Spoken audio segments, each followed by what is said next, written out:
Welcome back to Primary Source China Investment. This week we're on show 06, and we're talking about China and the Philippines.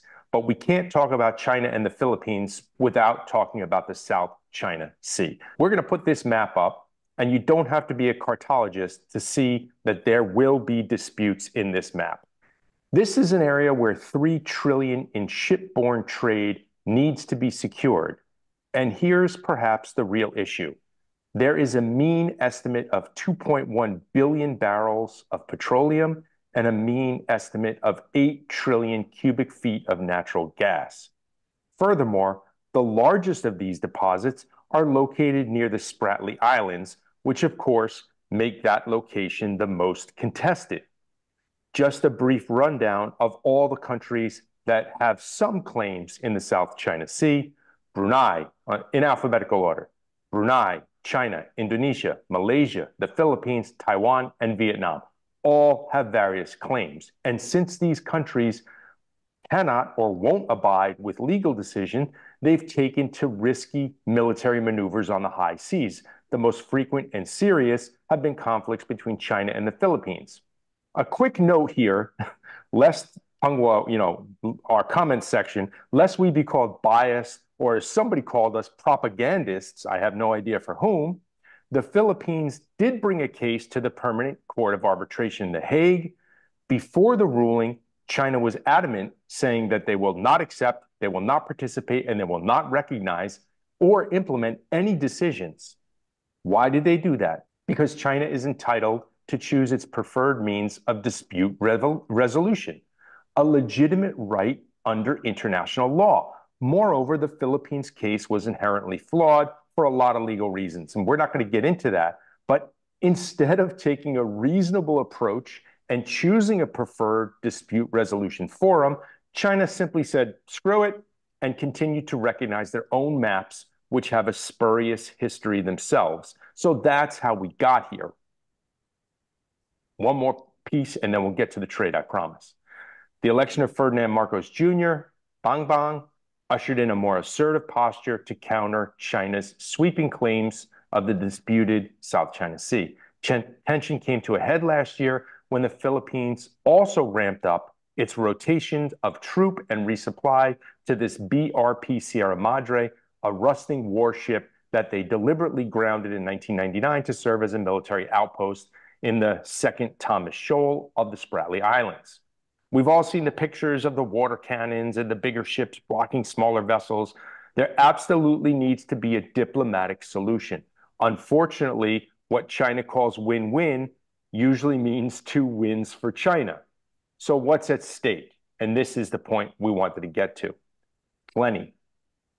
But one area that we cover is trade. The Foreign Affairs Secretary is already preparing and has not ruled out the prospect of tensions leading to economic retribution from China. It's the third largest trading partner and one that the Philippines did $40 billion in trade with last year. Major exports include everything from bananas to nickel and iron ore. The Philippines is looking at their trade, but they're also looking at their rights, and it seems to be nobody can be an adult in the room. There doesn't seem to be an appropriate forum for all of these countries to sit down and talk. I think right now it's very clear we can see and more territorial dispute. It's not just in South China Sea, it's among the whole world. So and historically, and people country get so many changes. Obviously, there are always they can find some reason or find some historical document to support in the territorial dispute. I think in the South China Sea is a hot area for the China, and also that is as you said, it's plenty of the natural resource and the most important trade line among those areas. So think about that in this place, China is the biggest country in those areas. So obviously the most trade is among with China. So what China really want is really want war and really want peace. obviously China wanted the peace in those areas. So they can maintain the trade line with the United States, with the Australia, which is a benefit for all the countries over this area. So I think the keep the peace is much more important in China than choose the conflict or war. Otherwise, China's navy is already conquer all the areas. Obviously, with the Philippines, this is a very hot area. There's a lot of the activities attract the people's attention. It's more like the global political game, not just Philippines with China, so everybody knows with that. And also, a lot of things change with the people. Like the previous president, okay, we are fine, we are best friends with China, and then change a new person. Oh, you are my enemy. I don't know what's the next president, what they will do. But I think the bottom line right now is no matter what you are really doing, China will keep the peace of this area. And I don't think anybody choose the war in the South China Sea.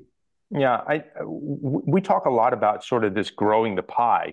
The problem that this this area confronts is that you have some finite resources, right? You have fish, you have maybe minerals, you have maybe gas, natural liquefied natural gas, you may have oil. These are finite resources. So, the country that controls the area controls the resources, and there's this bubbling conflict underneath. I mean, we're talking about trade, and of course, China wants to keep trade. So China is going to say, we're going to keep the peace. But the undertone of that is we're going to keep the peace, but we're also going to keep the spoils of the sea.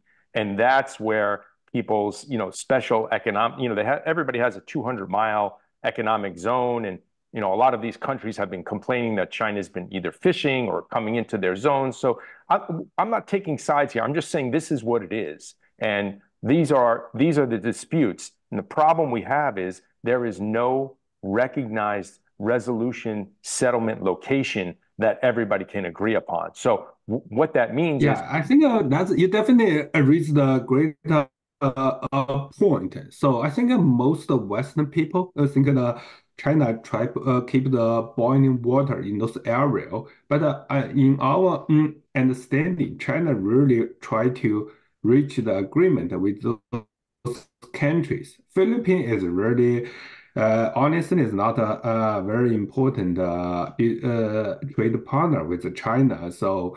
But that is another great example. Is like the Vietnam. So Vietnam has much more overlaps and conflicts, and even has like the small-sized war with China in the South China Sea. And but I think finally they reach some kind of the agreement with both countries. So that really means even as long as China with Vietnam can reach the agreement theoretically, China can reach agreement with any other countries. That yeah, depends on how to negotiate with the deal. yeah. I mean, but the issue is not settled with Vietnam. Vietnam occupies the most land features in the Spratly Islands. Through landfills, they've created 420 acres of new land in 2022. So, China may say, okay, fine if Vietnam does that, but other countries are saying, Vietnam, you can't do that. So you have this multi-party dynamic that is not going away. It's absolutely not going away. And there needs to be cooler heads prevail. There needs to be some diplomatic solution here. It just can't be every country doing whatever that they want. It's just somebody needs to be the adult in the room here and finalize an agreement that all countries can agree upon.